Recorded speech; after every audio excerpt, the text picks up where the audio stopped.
बहुत ज़्यादा शौकिया है, लेकिन इलेक्शंस का किसी को मुझे लगता है कि शौक जो है वो जेन्युइन नहीं है।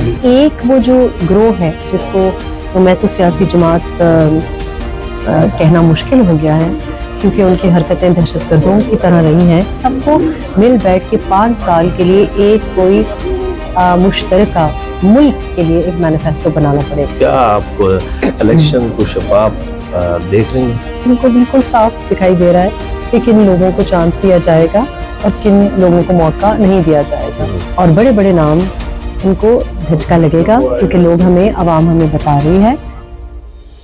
कुछ 2-3 बड़े अफसर साहब देखेंगे, क्योंकि पीटीआई जिस तरह से लोग उसको पहचानते थे जिस रूप में, वैसे तो हम उसको दोबारा नहीं देखेंगे। पीटीआई भी अब पीपीपी ही बन गई है, तो एक पीपीपी बड़ी पीपीपी है और एक पीपीपी 2 है और एक पीपीपी 3 है। अगर कोई कह रहा है कि हमेशा ठीक कर लेंगे, तो आप उनसे पूछिए कैसे, बताएं कैसे। अगर कोई कह रहा है कि मैं ही पाकिस्तान बचा सकता हूं, तो पूछिए कैसे। आप देखें, आप भक्खर से आए हैं, आप मुझे बताएं रोजगार है? नहीं है। मैं लाहौर में बैठी हूँ, यहाँ रोजगार है? नहीं है। कराची में रोजगार है? नहीं है। खैबर पख्तूनख्वा में कहीं चले जाए रोजगार है? नहीं है। तो पहले तो आप कहें कि जलसों में, धरनों में बाद में बुलाएं, पहले मुझे रोजगार दें। किसी भी लीडर के लिए नारे ना लगाएं, अपने लिए, अपने हक के लिए नारा लगाएं। आज हमारी खुशकिस्मती कि आज हमारे साथ जो शख्सियत मौजूद है वो किसी तारफ की मुद्दा नहीं है। बहुत बड़ा नाम, बहुत बड़ी जर्नलिस्ट है, बहुत बड़ी राइटर है, और उनका नाम ही काफ़ी है। रिहाम खान साहबा, हम उनके बेहद मशकूर हैं कि उन्होंने अपने कीमती टाइम से नवाजा। मैम, सबसे पहले तो बहुत शुक्रिया टाइम देने के लिए। जज़ाकल्लाह, बहुत शुक्रिया, आपने बुलाया। और थोड़ा सा हालात हाजरा पे गुफ्तगू करेंगे, जो मौजूदा सूरत हाल है मुल्क की और इलेक्शन के हवाले से। तो ये बताइएगा कि मौजूदा सूरत हाल आप इलेक्शन के हवाले से क्या देख रहे हैं?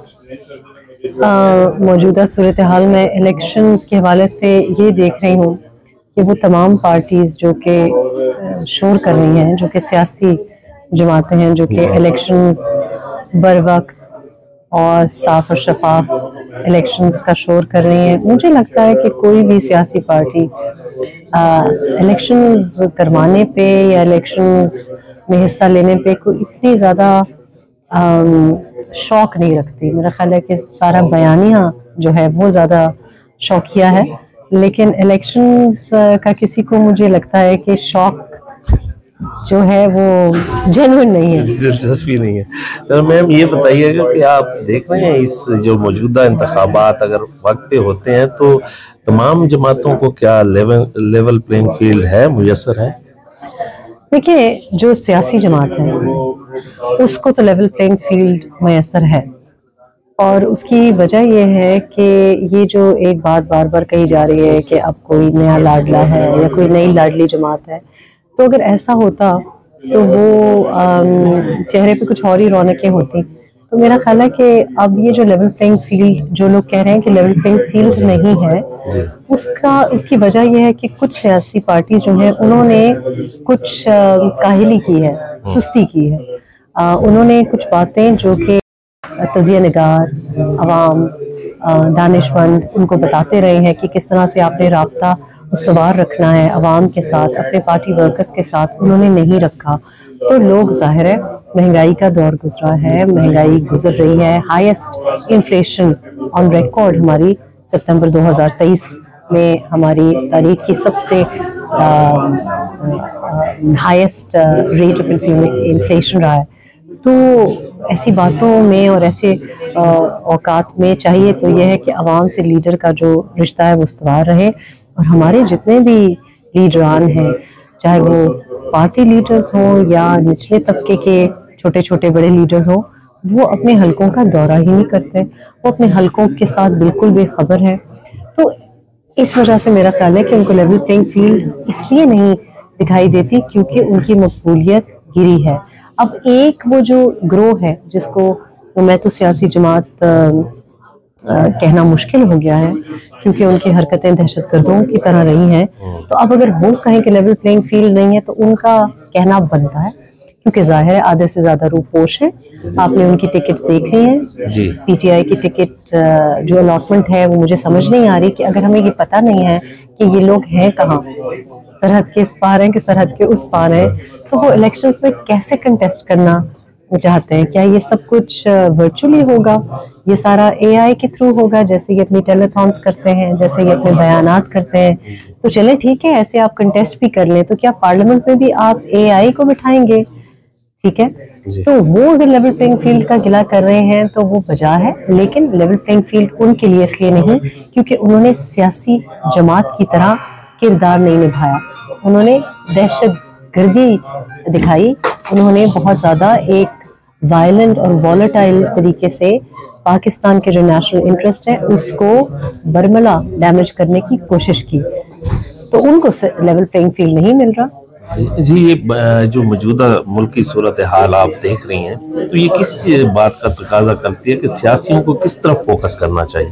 देखिए, मैं सीरियसली ये समझती हूँ कि इलेक्शंस जब कभी भी हो, इलेक्शंस के बाद जो कोई भी प्राइम मिनिस्टेरियल रोल में आए, जिसको भी काबीना बनाने का इख्तियार मिले, मेरा ख्याल है तमाम पार्टीज को, ख़ास तौर पे पाकिस्तान मुस्लिम लीग नून, पाकिस्तान पीपल्स पार्टी, JUIF और दीगर जो छोटी जमातें हमारे सूबा जात में हैं, फॉर एग्जांपल ANP हो गई, PKMAP होगी, इन सबको मिल बैठ के 5 साल के लिए एक कोई मुश्तरका मुल्क के लिए एक मैनिफेस्टो बनाना पड़ेगा, एक गेम प्लान बनाना पड़ेगा जिसमें एक दूसरे की टांगें ना काटें, एक दूसरे के ऊपर जो खाली एक अटैक वाला बयानिया है वो ना करें, क्योंकि हमें जो मईशत के जो चैलेंजेस हैं वो कोई एक जमात अब हल कर भी नहीं सकती। तो 5 साल के लिए एक हमें, जिसको ये मीसाक के मईशत कहना चाहते हैं या जो कुछ भी, मैं समझती हूँ कि ये बहुत ज़रूरी है कि मेजर प्लेयर्स जो हैं वो अपने जो सियासी मफादात हैं उनको थोड़े अरसे के लिए साइड पे पार्क करें और साथ काम करें। मेरा ख्याल है बड़े मियाँ नवाज शरीफ का भी यही एक सोच है इस वक्त, और ये बड़ी अच्छी बात हो अगर ये किसी तरह भी इम्प्लीमेंट हो जाए। ये हम देख रहे हैं कि चंद सियासी जमातें तहफ़्फ़ुज़ात का इजहार कर रही हैं इलेक्शन के हवाले से, तो क्या आप इलेक्शन को शफाफ देख रही हैं? देखिए, इलेक्शंस तो शफाफ ही होंगे, और आपको नज़र आ रहा है कि अभी भी जब हम हलकों में जाते हैं, लोगों के साथ बैठते हैं, तो हमको बिल्कुल साफ दिखाई दे रहा है कि किन लोगों को चांस दिया जाएगा और किन लोगों को मौका नहीं दिया जाएगा। अगर हम एक लम्हे के लिए ये मफरूज़ा मान भी लें कि आज कोई और लाडला है या आज कोई और लाडली जमात है, तो मैं आपको बता सकती हूँ कि सेफ सीट जो समझी जाती थी वहाँ पे उनका जो वोट है वो सेफ नहीं है, और बड़े बड़े नाम उनको धचका लगेगा, क्योंकि लोग हमें, आवाम हमें बता रही है इस वक्त जो नई सियासी जमातें आ रही हैं उनको इसलिए लोग पसंद कर रहे हैं क्योंकि गुज़िश्ता 4-5 साल में हर एक की परफॉर्मेंस से बहुत ज़्यादा लोग नाला हैं। तो मैं तो समझती हूँ कि साफ और शफाफ ही होंगे, लेकिन कुछ आपको जो शांति हो रही है वो अवाम ही कर रही है, और वो इलेक्शंस में जाने से पहले हो रही है। तो उसके बाद मेरा ख्याल है लोग शोर तो मचाएंगे, क्योंकि अपसेट्स तो मैं आपको पहले से बता दूं, कुछ 2-3 बड़े अपसेट्स आप देखेंगे। मैम, सियासत पे आपकी गहरी नज़र है, PTI का सियासी मुस्तकबिल कैसे देख रही हैं? देखिए, PTI जिस तरह से लोग उसको पहचानते थे जिस रूप में, वैसे तो हम उसको दोबारा नहीं देखेंगे। इससे मतलब ये है कि जितनी बड़ी वो सियासी जमात अपने को कहते थे वैसी वो नहीं रहेगी, और इसके 2-3 छोटे छोटे हिस्से हो जाएंगे। ऑलरेडी आपने देखा है कि कुछ बड़े बड़े नाम जैसे नजीब हारून जैसे नाम थे, उन्होंने पाकिस्तान तहरीक इंसाफ को चुपके से खैराबाद कह दिए, कुछ लोगों ने बड़ा शोर मचा के खैराबाद कर दिया। तो ये मेरा ख्याल है कि एक बराए नाम तो PTI रह जाएगी, लेकिन जो PTI अब आपको नज़र भी आ रही है, जो स्क्रीन पे सारा वक्त होती है, ये जो कोई भी साहब है जो जिनको उठा के चेयरमैन बना दिया गया है, तो क्या ये तो ना कोई PTI के लॉन्ग टर्म पार्टी वर्कर हैं, ना इनके नज़रियात कुछ साल पहले तक PTI की तरह थे, इसमें तो कोई बनावट भी नहीं रही। तो मैं तो समझ रही हूँ कि PTI भी अब PPP ही बन गई है, तो एक PPP बड़ी PPP है और एक PPP 2 है। और एक PPP3 है। तो ये अब PTI का ये मुस्तकबिल है। कुछ लोग कैद में रहेंगे और कुछ लोग जो हैं वो, पूरा इनाम तो PTI होगी, लेकिन वो PTI नहीं होगी जिसको वोट 2013 में लोग देते थे। जैसे मैम आप कह रही हैं कि शौक नहीं है, तो अगर इस नतीजे में कोई हुकूमत बनती है तो मईशत को बहाल कर सकेगी? मैंने आपको बताया कि तभी मईशत को बहाल कर सकेंगे जब आपने कुछ चीज़ों पे बगैर एक दूसरे पे इख्तलाफ किए हुए मुल्क के मफाद के लिए अगले 5 साल के लिए कोई पॉलिसी बनाई। और वो पॉलिसी आपको बहुत ही सोच समझ के बनानी पड़ेगी, इसलिए क्योंकि जो आपके पास प्रोजेक्शंस है मईशत की वो बिल्कुल साफ जाहिर है कि ये किसी के पास भी कोई गिदर सिंगी नहीं है, चाहे वो PM लन का कोई शख्स हो या PPP का हो या कहीं और से आ जाए। ये ऐसे काम नहीं है जो कि 2-3 महीने में किए जा सकें। जो मईशत की रफ्तार है वो 2 से 4% तक आहिस्ता आहिस्ता ये जो रवां साल है इसके आखिर तक बढ़ेगी। तो जो कोई भी हम मुस्बत इंडिकेटर देख रहे हैं वो 2025 में देख रहे हैं, अगर हमने और कोई तखरीबकारी ना की तो। मैम, मुल्क की बेहतरी और तरक्की और खुशहाली के लिए कौम के नाम क्या पैगाम देना चाहिए? देखिए, कौम के नाम तो यही पैगाम देना चाहूँगी कि हम जो भी आपको जमहूरियत का सबक पढ़ा रहा है, जो भी अब अचानक से जमहूरी हो गया है, और ये तमाम पॉलिटिकल पार्टीज़ में और तमाम हमारे कुछ दानिशवर भी हैं जो कि उनको अपनी पसंद से जमहूरियत चाहिए। किसी को बाहर में जमहूरियत चाहिए, किसी को ख़ज़ा में जमहूरियत चाहिए। तो हमारा जो नौजवान है उसको अब ये सवाल करना चाहिए कि आप किसी के भी पीछे, कोई भी हो, कोई भी पार्टी लीडर हो, किसी भी पार्टी से उसका ताल्लुक हो, उसके पीछे सिर्फ उसकी ज़ात के लिए और उसकी ज़ात की परस्तिश के पीछे उसको फॉलो ना करें।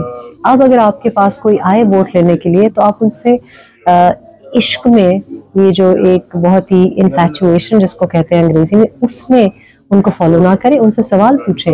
अगर कोई कह रहा है कि हम मईशत ठीक कर लेंगे तो आप उनसे पूछिए कैसे, बताएं कैसे।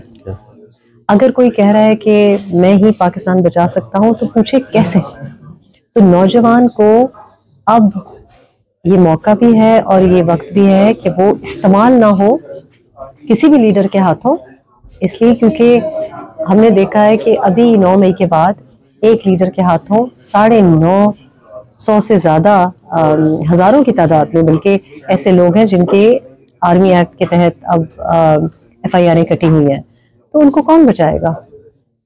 उनको उनके सियासी लीडरान नहीं बचाएंगे। तो आप मत इस्तेमाल हो जाएं, लेकिन आप मुतालबा करें। आप मुतालबा करें कि आपके पास रोज़गार हो। आप देखें, आप भक्खड़ से आए हैं, आप मुझे बताएं रोज़गार है? नहीं है। मैं लाहौर में बैठी हुई हूँ, यहाँ रोज़गार है? नहीं है। कराची में रोज़गार है? नहीं है। खैबर पुख्तनख्वा में कहीं चले जाएं, रोज़गार है? नहीं है। तो पहले तो आप कहें कि जलसों में, धरनों में बाद में बुलाएं, पहले मुझे रोज़गार दें। और रोज़गार क्यों नहीं मिल रहा? क्योंकि हमारे नौजवानों को कुछ आता नहीं है। तो उनको हुनर दें, उनको स्किल सेट दें। तो ये हमारे नौजवानों के लिए मैसेज है कि बाकी जो नारे आप लगा रहे, अपने लिए नारे लगाएं। किसी भी लीडर के लिए नारे ना लगाएं, अपने लिए, अपने हक के लिए नारा लगाएं। मैम, बहुत बड़ा नाम रेहाम खान, पाकिस्तान में भी बहुत बड़ी आपने पजीराई हासिल की, ऑल ओवर द वर्ल्ड आपकी एक नाम है, पजीराई है। और अब हम देख रहे हैं कि आप खिदमत खल्क के जज्बे से सरशार हैं, खुसूसन ख़वातीन के लिए एक भरपूर आप किरदार अदा कर रही हैं और करने जा रही हैं। तो हमारे नाजरीन को भी बताएं कि कैसे इस तरफ तवज्जो हुई और क्या करने जा रही हैं? नहीं जी, अभी तो तवज्जो नहीं हुई। ये तो मेरा बहुत अरसे से यही कोशिश थी।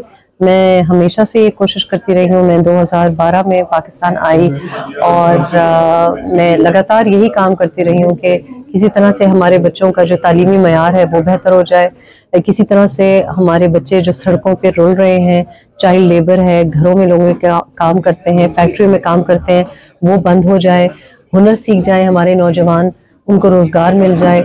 यही मैं करना चाहती थी, यही मैं आज भी कर रही हूँ। फ़र्क सिर्फ इतना है कि कुछ क़ुव्वतें ऐसी थी जिनको जब आप कोई नेक काम करते हैं तो बड़ी तकलीफ होती है और वो आप पे शक व शुबहात मीडिया पे उभारते हैं। उनके पास कोई उसका सबूत नहीं होता और आपकी किरदार कशी करते हैं, आपके लिए रास्ते रोकते हैं। तो मैं आज वही कर रही हूँ जो कि मैं 5 साल पहले करना चाहती थी, 10 साल पहले करना चाहती थी, लेकिन बार बार रोका गया।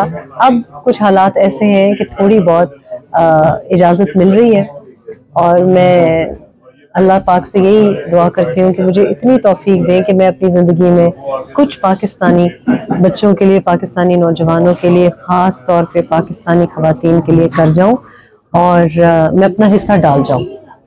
बहुत शुक्रिया, आपने हमें अपना कीमती वक्त दिया। जी नाज़रीन, आपने गुफ्तगू सुनी, ये थी रिहाम खान। किसी तारफ़ की मोहताज नहीं है, मैं इन पर लबकुशाई भी नहीं कर सकता क्योंकि अल्फाज बहुत कम पड़ जाएंगे। इनमें जो एक खिदमत का जज्बा हमें देखने को है, ये जो ख़वातीन के लिए ख़ुसूसन ये खिदमत और काविश कर रही हैं, ये लायक तहसीन है। हम इन्हें खराज तहसीन पेश करते हैं और आने वाले दिनों में आप देखेंगे कि पाकिस्तान और पंजाब भर के पसमानदा इलाकों में इनके विज़िट होंगे और ख़ुसूसन ख़वातीन को ये उनके अंदर जो उनका पोटेंशियल है उसको उभारेंगी और उनको ये खुद कफील बनाना की जो इनकी ख्वाहिश है, इसको भी हम सलाम पेश करते हैं। और बकर का भी इनका आगे एक विजिट होने वाला है और ये बकर भी आएंगी और इंशाल्लाह बकर के लोग भी इनसे मिलेंगे। और इसी तरह हम इनके लिए दुआगो भी हैं कि ये जो पाकिस्तान के लोगों के लिए इनके और गरीब लोगों के लिए इनके दिल में जो कदर और जज्बा है उसको हम सराहते हैं। अल्लाह ताला इन्हें से सलामती दे, कामयाबी दे। इसी तरह इंशाल्लाह जब ये बकर आएंगी तो फिर खुसूसी गुफ्तगू आपको बकर भी दिखाएंगे। तब तक इजाज़त दीजिए, अल्लाह हाफ़िज़।